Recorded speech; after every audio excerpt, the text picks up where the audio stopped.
گلشن عصمت کے درختوں کی پاکیزہ کلیاں اور پھلوں کو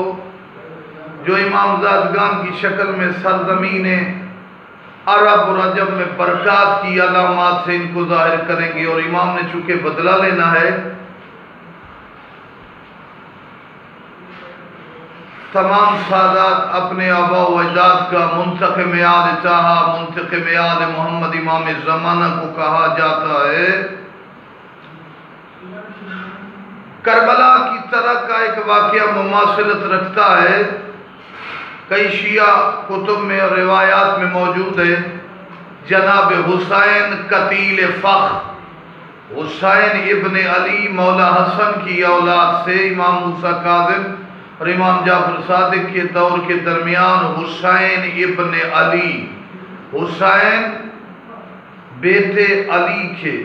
ان کی کنیت ابا عبداللہ، ان کو حسین قتیل فخر، مدینہ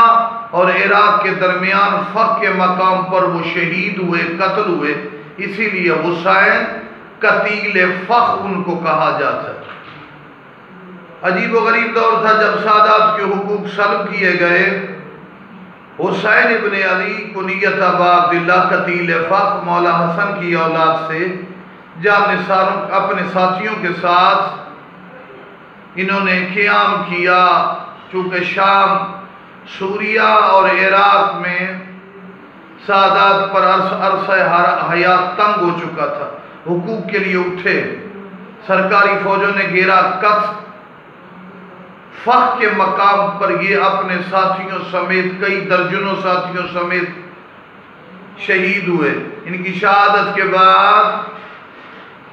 حسین قتیل فخر ان کے ساتھیوں کے سر قلم کر کے نیزوں پر بلند کیے گئے، بلند کر کے فخر سے بغداد لائے گئے۔ دربار میں مومنین نے بڑا دردناک منظر دیکھا کہ پہلے تو امام حسین کا سر نوک کے نیزہ پہ بلند ہوا، وہ حسین ابن علی ابا عبداللہ حسن مجتبی علیہ السلام کی اولاد سے حسین قتیل فخر،